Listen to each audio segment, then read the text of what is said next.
Welcome to the American Business Podcast. I'm welcoming you, episode 168. We are in season 5 in the American Business Podcast, the voice of American business. Quote of the day. As you know, we have a great partnership with missionstatements.com, and here is the quote of the day. Listening is more than being quiet while the other person speaks until you can say what you have to say. Okay, well, we have a special guest today in the American Business Podcast. I'm going to invite our guest to our stage and let's get the conversation started. Hello, Rob. Welcome to the American Business Podcast. Thanks, Kevin. Great to be here. I appreciate that. Thank you. Thank you. Pleasure is all mine. It's very nice meeting you. How are you? Where are you connecting from? Good. I'm here in Hawaii. I'm been in Hawaii for 40 years, and it's the best place to be for me because I'm a surfer and water guy originally. Oh, wow. Yeah, it's really nice. I don't know if you've been here or not, but it's fantastic. I've been there actually once. Yes. Oh, really? Many years ago. Yeah, at least I will say, 15, 20 years ago for a holiday with my family. Oh, It nice. was fun. I was in Honolulu. I like water sports myself as well, so that was a great place for me. I love the outrigger paddling, the canoeing. Oh, yeah, exactly. Yeah, Sure. one of my favorites. So I had a great time, and I'm glad that you are joining us today. So I've been Thank waiting for you. this conversation. Yes, me too. I'm excited. Thank you. Well, let's get started. As a start, would you please introduce yourself to our listeners and to our Sure. viewers?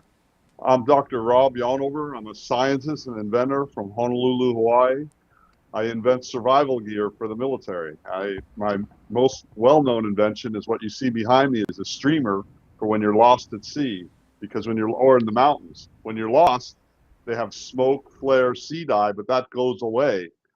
The streamer stays forever, and it's the Navy, when they first approved it, called it the only passive and continuous signaling device.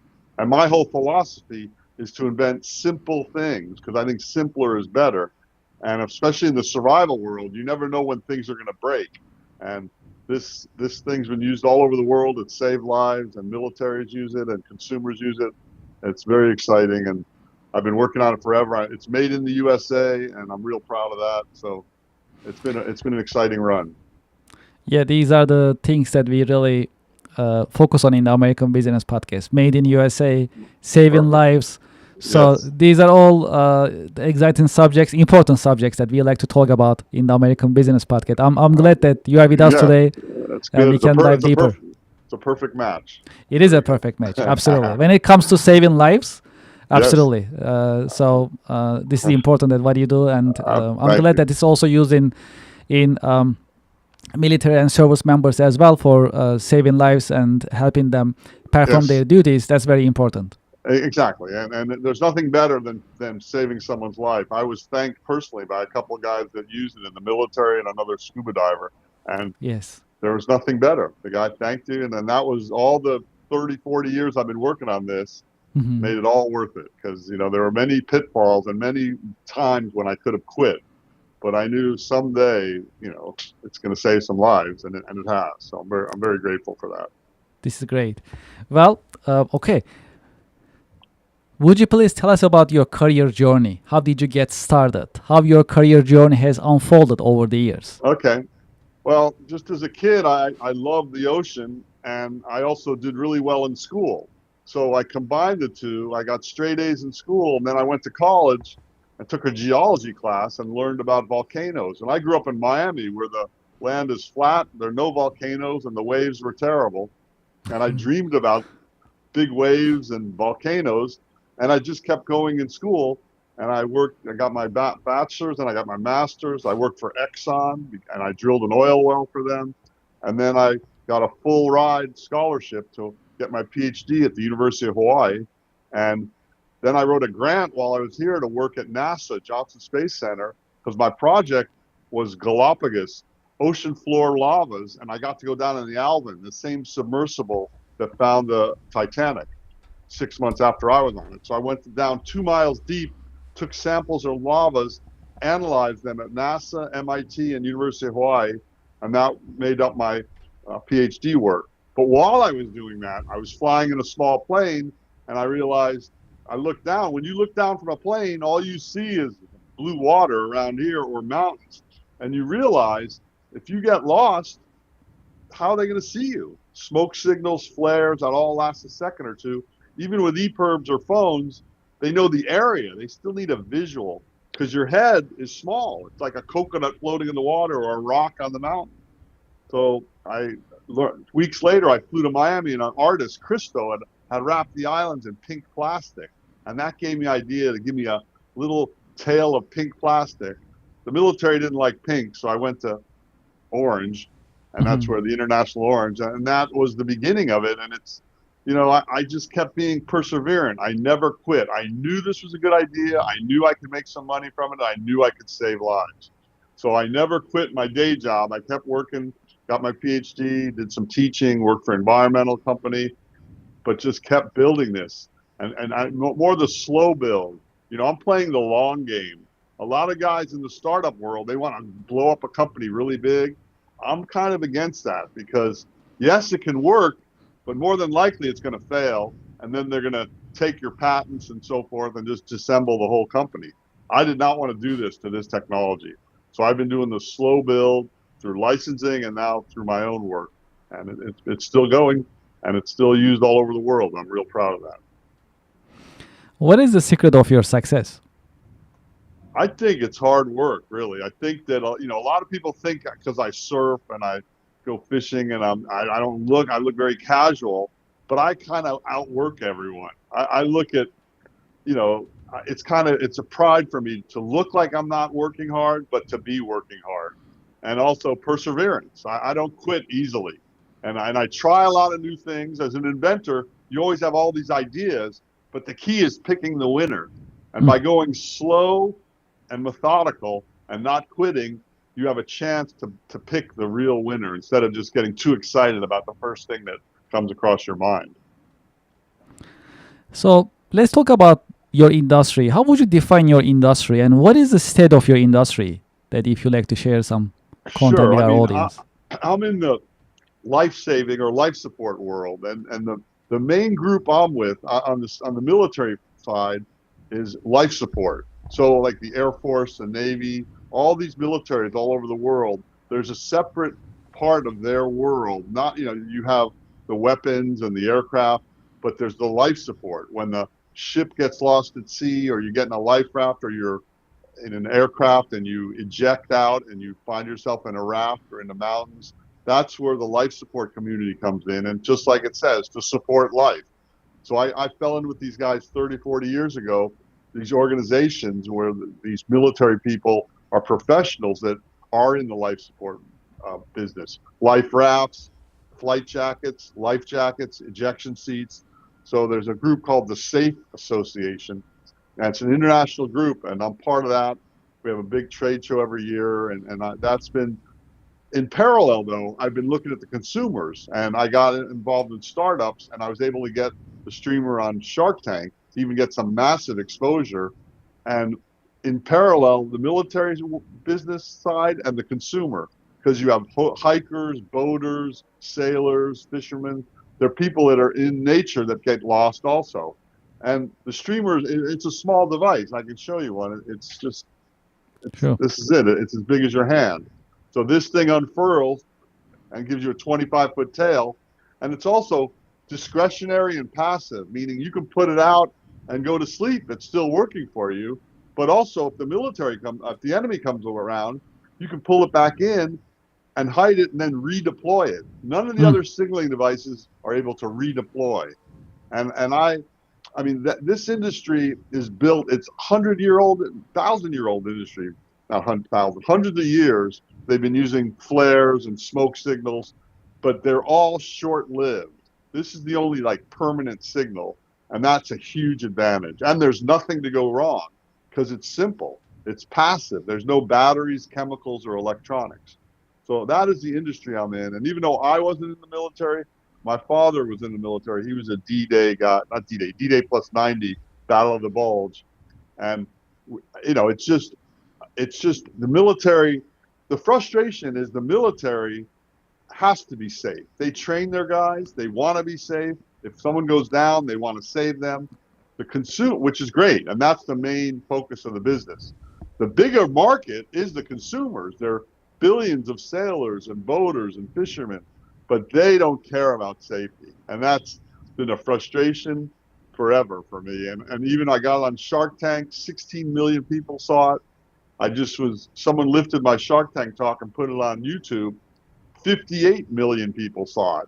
And still, the sales on the consumer side are very slow compared to the military because a typical guy going to go fishing on his boat wants to buy more beer and not buy a safety device. So it's kind of a catch 22. But I smartly didn't rely only on consumers or military. I have parallel tracks. Yeah, it's I'm glad that you actually balance it. And Yeah, on the consumer side, I will say it's about educating the consumers. That's what I will right, say. So as I said, right. I do water sports myself, All right, canoeing, rowing, and things like that. So okay. like some of them are team sports, and like Right, we gotta have our life vest on. Like doesn't matter right, how good a swimmer you are, when you are falling in the water, anything right. can happen. You have no idea. Exactly, exactly. Still, we have to remind each other, hey, put the life vest on. So as simple Exactly. as, right? So this is something I will say about education, reminding, which is still an Right. investment if you think about it. I mean, No, from the exactly. business point of view, it's an investment. Yeah. Exactly. And education is expensive, as they say. Educating the consumer is expensive. And Hmm. I have built this company through the media, through press releases, through Hmm. magazines and TV shows covering it.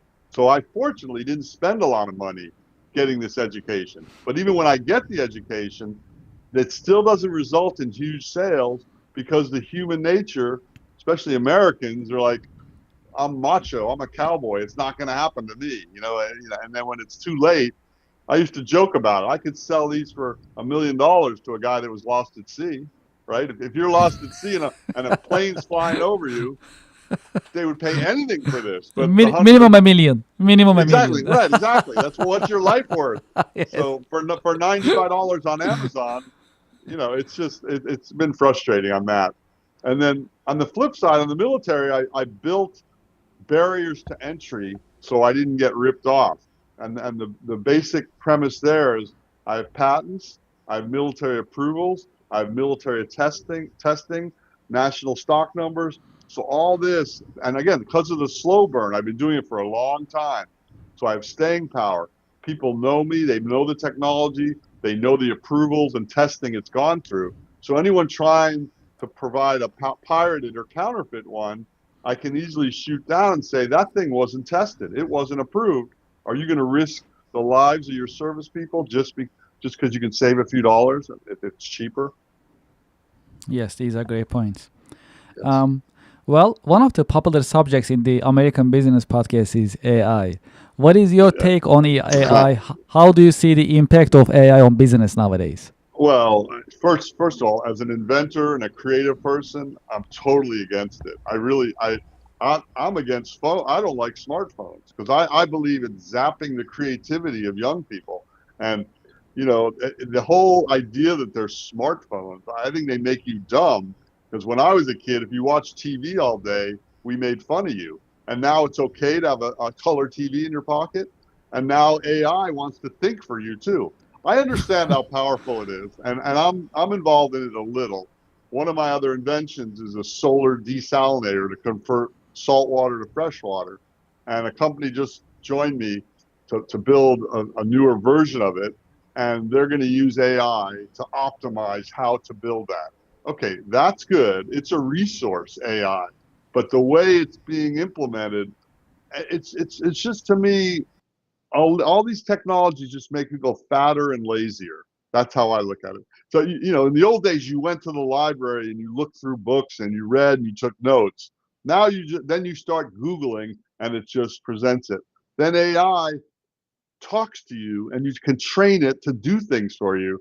The other thing that I don't want to manage people. And this AI, you're managing a robot. You know, my whole goal is never to be an employee and never to have an employee.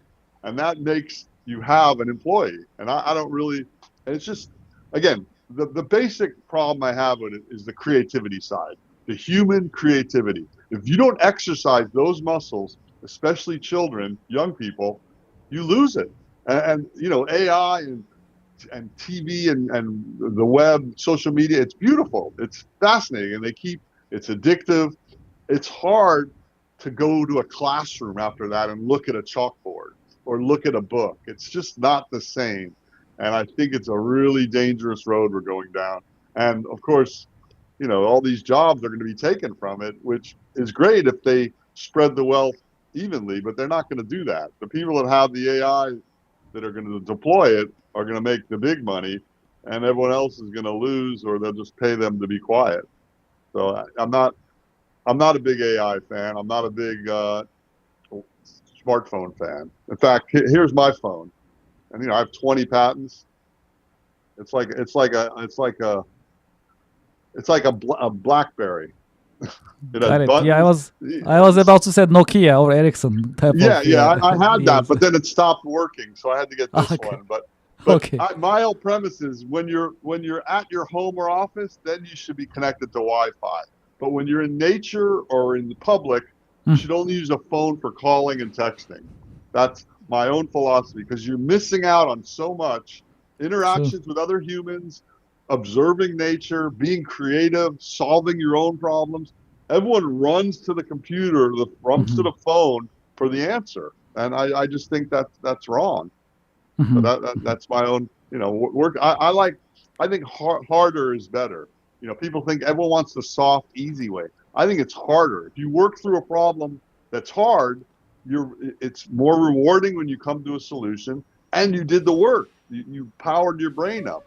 So Hmm. it's an interesting world in that respect. It really is. Yeah, times are changing, evolving, and it's sometimes unbelievable Yes. to see those changes.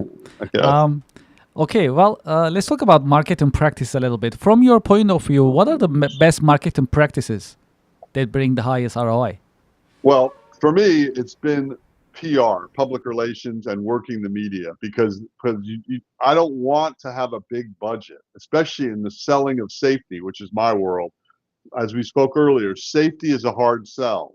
So why do I want to spend advertising dollars? And I tried it here and there, and it never really panned out. And like I said earlier, the 16 million Shark Tank people or the 58 million on YouTube, those are humongous numbers. That would be very expensive to reach those people with paid advertisements. So my philosophy is to try to market through PR and the media covering your technology, and it's also a third party endorsement. When a military magazine or outside magazine or men's journal or whoever writes about this technology writes about it, you can't buy that coverage because when you pay an ad, the smart people say, oh yeah, this is an advertisement. These guys are going to say whatever they want. So that's one thing. And then on the flip side, I still believe in person to person. And as much as I love them, I also hate them, which is trade shows. I still am a believer in trade shows. I can shave, put on a suit and tie, and I'm rubbing shoulders with the big people in my industry. And that's just walking the floor of a trade show. Then, if your technology or business progresses where you can have a booth, then you have a booth that's like a storefront. And again, you can meet people, look eye to eye with people, discuss things. Even the way just in person is so much better. To me, it's in person is the best, then phone or video, and then way down the list is texting or emailing because Hmm. that's one way. So I think trade shows give you an opportunity to learn your industry and become networked within your industry. And that's why I don't like going to them so much.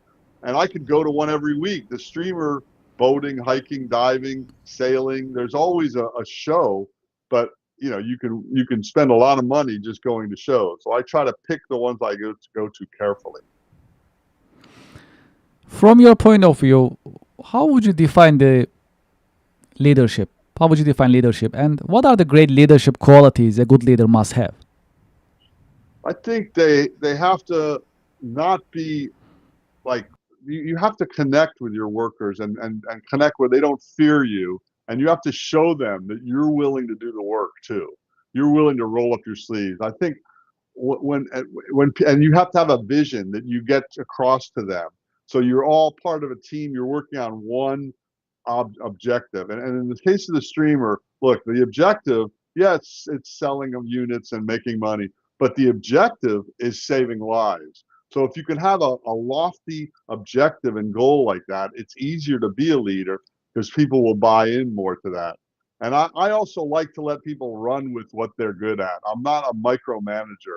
And even in my experience with the media, for instance, a Men's Journal wrote about the streamer, and they don't tell me, they don't ask me what to write about. I write a release, but I don't micromanage what they write. They don't let you, first of all, but they definitely don't want you to.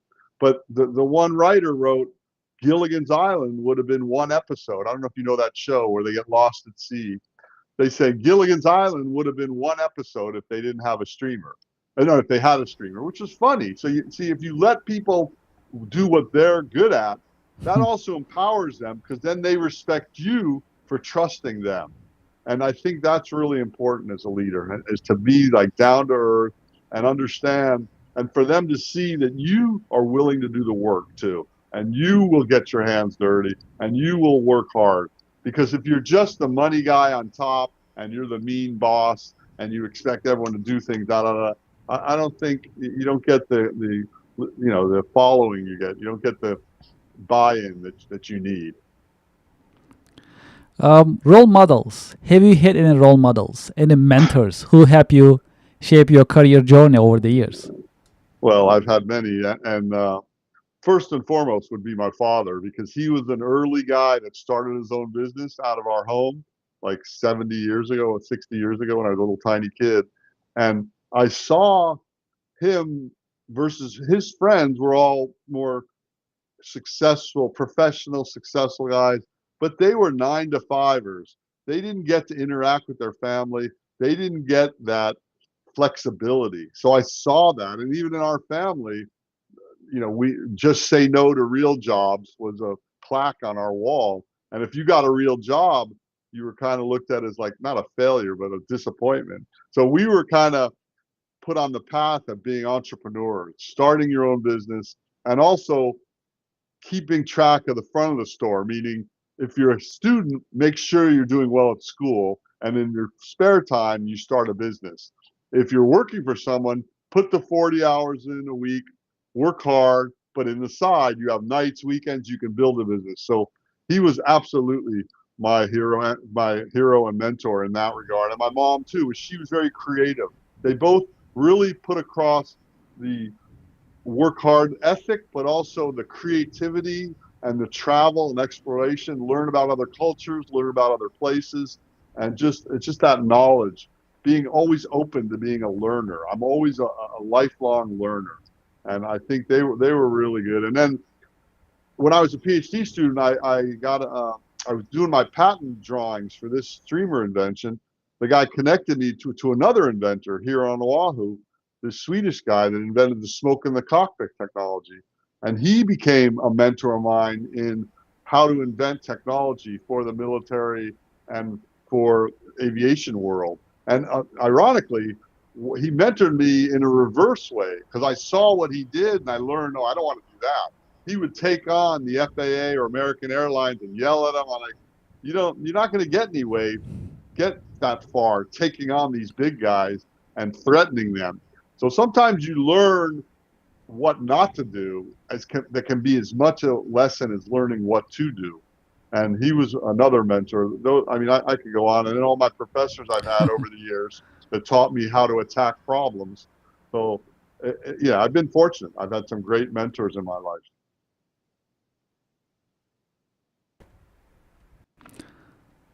Key career lessons. If there is one key career lesson that you learned the hard way, what would it be that you can share with us? A key career lesson. Yes. Well, I think it would have to be to build slowly. Whatever career you want and whatever goal you want in your life. As I'm older now, I realize that you can't get things quickly. Things take twice as long to get and twice as much money. It may be maybe multiples of 10x, 10 times long and 10 times as money. So in any career, you have to have goals, but sometimes it takes baby steps to get there, and not to be frustrated in what the work or the time it takes to get there. And that's one part of the problem I have with with the smartphones and the AI. Everything is instant gratification. But the truth is, to build a real career, it's not an overnight thing. It happens slowly, methodically. You have to put the work in and keep reaching the milestones. And I think and no one wants to hear that. Who wants to hear that? It's going to take longer and harder, and you're not going to get there right away. I mean, that's the truth. We have a little tradition in the American Okay. Business Podcast. I have a Great. question for you coming from our previous guest. Oh, And after I ask you that question, I'll ask you to leave me a question for our coming guest. And I'll ask you a question in the okay. next episode. Oh, I love that. Thank you. All right. So the question for you coming from our previous guest is, from your point of view, what other disasters, emergencies should mankind expect and get ready for? Well, I think that's an easy one, and it's drinking water. I mean, you can fight all the wars you want about oil. We don't really need oil. We can have other ways to make energy. But if we don't have water, and water goes bad quickly, a hurricane can put a water source down, a flood, a tsunami, and there's so many ways, just contaminants from environmental spills. There's so many ways water can go bad, and all humans need water. And as the world's expanding in population, the way water, the necessary amounts of water needed that are potable that you can drink, that's one of the focuses I have in my other technologies, to make a device that can convert salt or polluted water into fresh drinking water, because I think that is critical. Absolutely. And that process is very hard. Am I right? Exactly. Yeah, very hard. And in fact, like in the Middle East, it takes a lot of energy. So you need all this oil to pump salt water through these filters, reverse osmosis, to get the salt out. So my device is very simple, using Gore-Tex, which is an expanded Teflon. We use it for raincoats. It's a great raincoat because it's like a tiny web of Teflon. The holes are so small that when water hits, it bounces off, but air goes through, so it breathes. That's why it's a good raincoat, so you don't sweat. I use it in reverse. I made an inner and an outer bag. The inner bag has a window of this Gore-Tex. You put salt water in it. It's black, so it gets hot. You put it in the sun, the salt water evaporates, but only the vapor gets through. The salt crystals are stuck by the Teflon, by the Gore-Tex. So it separates the water vapor, which recondenses on the outer bag, and you can drink it. So right now it only makes like a mouthful of water a day. I have to get it up to a pint a day, and then it truly will be revolutionary in this world of providing water for people. So that's where I'm at. Wow.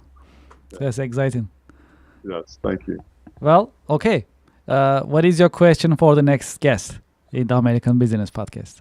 What would you like to ask?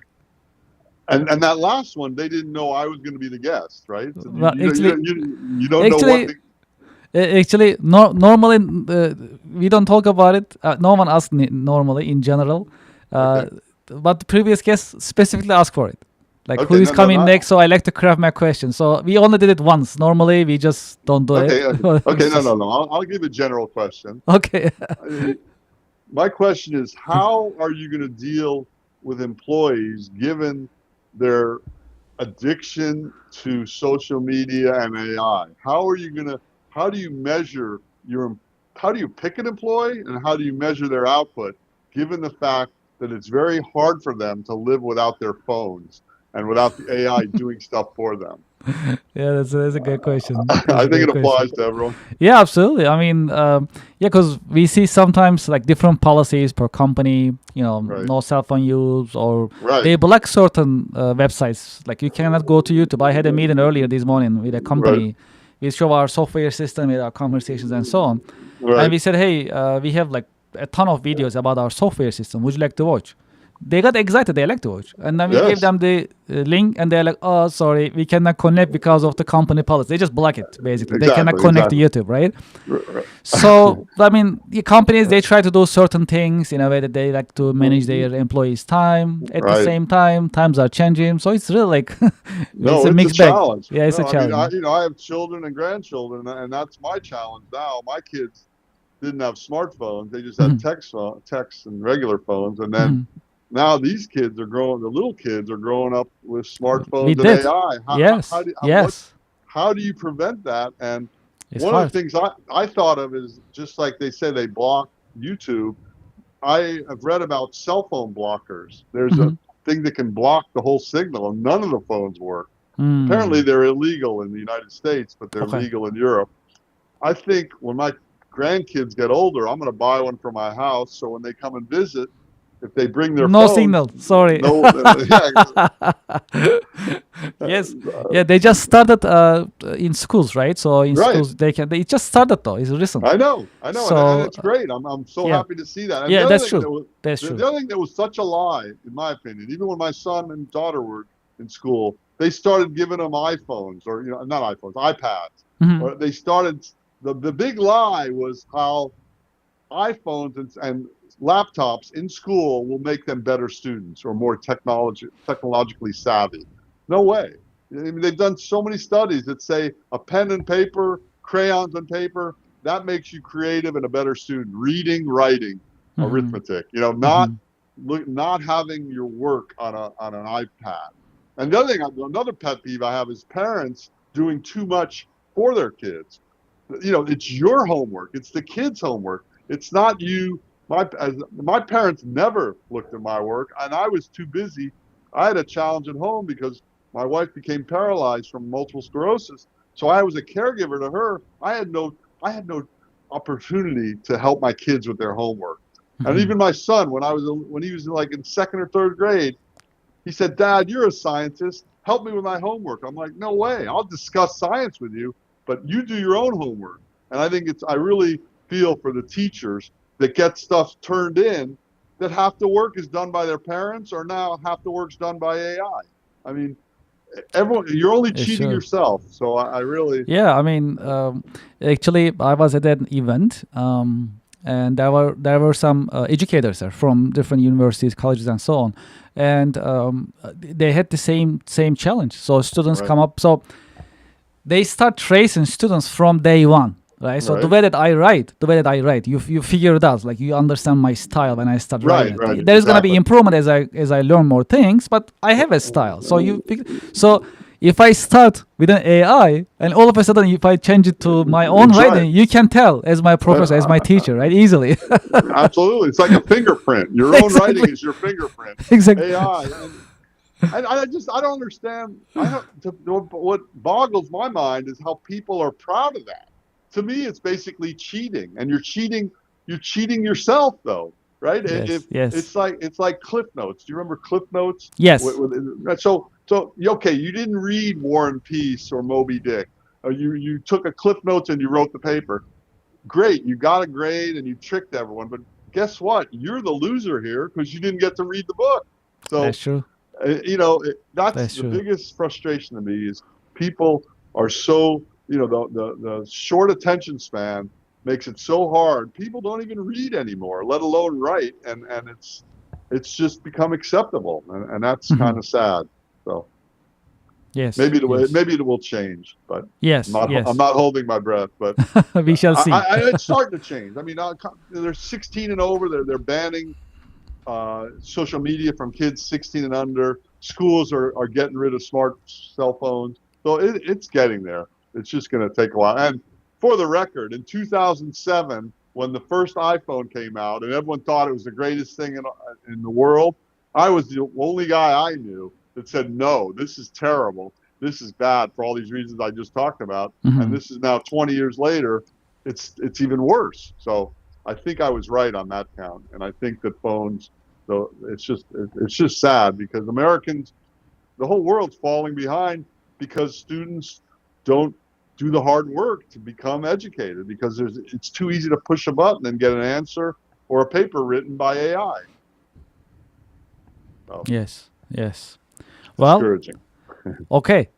Uh, do you have any question you would like to ask me in this part of the episode? Well, in the people you meet, what do you see in terms of creativity and people starting new businesses? Are they all like social media and apps, or is there some hardware being developed? Is there Um, true new businesses being started? yeah, it's really a mix. I mean, I've been seeing a lot of different businesses starting. Of That's course, of good. course, there's always this high drive, high high excitement and All motivation for right. the technology. Sure. It's also popular. I see it a lot. I've seen other industries as well in terms of having professional services. Hmm. And nowadays, what I'm seeing is in general, anything that's being done in terms of being a startup, and if you like to get investors and Right. support, it's gotta be in some form of it's gotta touch technology in some way, Yep. Yeah. and they're always looking for some sort of like annual recurring revenue or monthly Yeah. recurring revenue. So the Right. subscription is the key nowadays. That's what I'm Yeah. saying. So investors, when they engage, they look at that. So how is the continuation of the revenue, and what is the technology, or is there a technology? Yeah, does it Right. touch to technology? So that's what I see. At the same time, to your point earlier, the hard work is not going away at all. I mean, it's here to stay in different forms. Right. Everyone is different in terms of Right. their entrepreneurial skills and style. They all work hard in a way that Right. understanding the market, testing the market. And you just actually earlier mentioned one thing. I always believe in this. I knew I will save life. I will make money. I will be successful. That belief, all the entrepreneurs that I'm meeting with, I'm working with, I see that belief. Right. That's a core belief. I think that drives them all the way. That's And good. once you believe it, and coupled with the hard work, it looks like they get the success. That's what I'm seeing in That's my good. Yeah. conversations and in my observation. I'm also quite a networker. I network a lot, meet with different business people, business owners, investors, and so on. So there That's are great. some of them are really unique in their own way. Some of them, and in general, I see certain pattern. And when I say pattern, doesn't matter what I see. I mean, eventually the hard Right. work is hard work. You have to do it. Like you have to put the Exactly. hours in. So that is That, always there. that's right. There's no way around that. No, no. Yeah, I agree There's no, with you. I agree there's with you. no easy fix, and Yeah. people don't realize that. And the frustration for being an inventor for years, people come up to me and go, "I got this great invention. Here it is. You be back." Yes, we are back. Okay. Yeah. So you do this and we'll split the money. I'm like, you don't understand. Doing it is the hard part. Yes. Coming up with an idea, everyone can throw an idea out. It's Mhm. do you have the rigor? Are you rigorous enough to be disciplined enough to put the time in, the years, the hours, whatever it takes? Can you deliver? Yes. Exactly. And that's That's the big and, question. and the other thing is, as a kid in reading, are you familiar with Emerson and Thoreau? The great treatise that Emerson wrote was self-reliance. And I'm a big believer in the survival world. You got to rely on the number one tool in any survival is your brain. And the other thing is you have to rely on yourself. No one's coming to save you. So I believe the same in business. So if you have this great idea, you better be able to execute it. You better be disciplined enough to build this company. And you got to find people that are of the similar ilk that are willing to put the hard work in. And that I think that's getting harder and harder. I know people are always looking for employees across the whole country, and they can't find them because everyone's addicted to not working, and they pay Mhm. people to not work. And now, how do you find someone that works hard? Yes, yes, that's a big challenge. So one of the things that companies are doing, and we are also doing in our own firm as well, internship programs. So we Oh get yeah, interns, we train them, and right there you can see the student right there. If right. she is interested, would like to learn, and that's okay. If she's not interested, that's okay too. But you understand it early on. That really help Yes, us. exactly. And then from there on, if we see that discipline gotta come inside of you, right? This is not something that I can't really teach someone. Like you really want to do it, and it's just Exactly. gonna be come inside of. Like it's just gonna be just in you. Right, So exactly. I No, cannot just push to shove the discipline in you. It's just gotta be there. no, exactly. Yeah. But So for me, it's easier when yeah. you have a passion. I know I'm Yes. lucky. I love volcanoes, so I can do all the work to get a PhD. I love inventing survival gear, Uh-huh. so it was easy. I would hate to have to do something I didn't like doing, Yes. and that's Yes. where we are free to kind of pick what fields we want to go into. But we still ultimately, and that's why for me, I don't want to work on someone else's invention or Yes. technology. I want to build my own thing. And Yes. I mean, that's to me is the best thing. If you That's if very you can very pull it inspiring. off, it's hard though. It is hard. It's harder Yes. than just being an employee. People That's think it's true. easier. It's way harder. Absolutely. Absolutely. Absolutely. And I'm glad you are sharing your story with the American business podcast community. Thank It's you. because it's very inspiring, and Thank you. I appreciate that. that's what I've been seeing as well. So in US, there are millions of companies and organizations, Right. and these innovation and these belief to start your own business. Right. When I say start your own business, finding solutions, Right. addressing solutions, helping people, saving lives, and other Right. benefits that actually being delivered.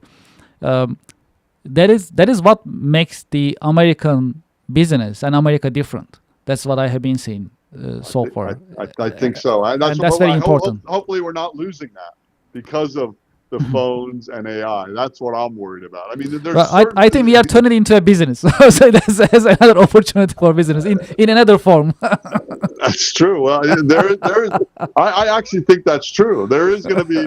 A friend of mine said, "What am I going to do when I retired?" I go, well, when you retire, people are going to want organic, educational, real experiences for their kids or for themselves. So we're going to go flip side, and taking people out to nature and getting unplugged is going to be a big thing in the future. I can see that. Yes. I would do that if I couldn't do it with my own kids and grandkids. I would pay someone to get them away from their phones and to get them out and do something, which is crazy because as kids, Yes. that's all we wanted to do, and no one was pushing us to do that, right? Yes, that is true. Times are changing, and to your point, because of the AI and technology, we are always in it, in front of it, right next to Right. it. So it looks like that human relations, like human touch, in a way, Yeah. the interactions will be more important and Uh, harder to get. That's how yes. it looks. And also things that's made by humans, right? Right now, things are being made by AI is getting there. Still, of course, Right. humans, we are doing things, but then Right. in the future with the robots coming in, Right. eventually, hey, this is made by a human, and this is like I it's know, gonna be the unique thing, you know? exactly. It used to be made in USA. It'll be made by human in USA. This we are talking about. This is not like Star Wars type of movie anymore. No, This is this just is like coming in. It's just no, it's like unbelievable. this is like next month. It's going to be like that. It's already here. Yes, yes, that is So true. true. It's an unbelievable conversation. So, okay, well, we talk about next generation. What is your career advice for the next generation professionals? Well, again, learn how to work hard. Learn how to work alone. Learn how to work without your crutches of the computer, the internet, social media, AI, and also the social skills. I mean, I was taught how to shake someone's hand, look them in the eye, Mm, write an email, respond to an email, write to someone. All that is it's such a refreshing thing when I meet a young person that can do all that. And that's what I really encourage anyone to starting a business is to get your interpersonal skills down because ultimately you're going to need them. And that maybe not if you're just a techie and you're just a code writer, but someone in your organization is going to need to do it. So you might as well. And also to understand, and I'm not a lawyer, but I know I'm very interested in it. And I used to tell my kids, you guys should get a law degree. And they kept saying, why? I don't want to be a lawyer. I go, I don't mean to be a lawyer. Just have a basis for knowledge so that when you go into any situation, you understand the legal aspect of it. It's just a general education. And even for me, getting a PhD in science was a means to an end. Yeah, it would have been cool to be a professor, and I was here and there, but it was more like teaching you how to attack problems, teaching you how to think, teaching you how to write, teaching how you get up in front of a class and of your peers and your professors and defend your work. That stuff, you can't buy that. So you got to put the hard work in. So you might as well start early and, pick coursework that gets you in that arena that isn't just the easy stuff that isn't interpersonal dependent. For those who like to continue this conversation, learn more about your company yourself, what is the best way that they can contact you? Well, Sea Rescue Streamer is my website, but I'm all over Amazon too. Sea Rescue Streamer's on Amazon, and I have 4 books: Hardcore Inventing, Caregiver Survival Guide, Hardcore Caregiving, Hardcore Health, and I have a children's book, Brainstorm Islands. But I'm also on social media, just my name, Rob Yonover, Instagram, Facebook, LinkedIn, YouTube. I'm not big on social media, but I'm there, and I post a lot of stuff. But it's more like this kind of stuff. I'm not. You're not going to see my everyday life. I do like privacy, and I'm kind of shy, believe it or not. I'm private. So anyway, just post Rob Yonover on the internet. You'll see me, and you can. I love to interact. I do a lot of outreach, education to kids. And they think I'm crazy, but I'm telling what I tell them, they kind of don't want to hear, because I'm telling them to throw their phones away, and I'm telling them to go in the backyard and dig for dirt and go hike and do stuff like that and get away from social media and AI. So I'm a big proponent of all that. It's kind of a retro perspective. Absolutely. Well, Dr. Rapionover, thank you so much for being with us in the American Business Podcast. Thank you for sharing your insights and your professional wisdom with us. Absolute pleasure, Kevin. Thank you very much. Appreciate it. Thank you. Pleasure is all mine, and I wish you a great day. Thanks. You too. Aloha. Aloha. Thank you. Mahalo. Thank you. Very good. Well, to our audience and to our listeners, I hope you enjoyed today's episode. If you like it, please subscribe to this channel. Please like this video. What do you think about AI?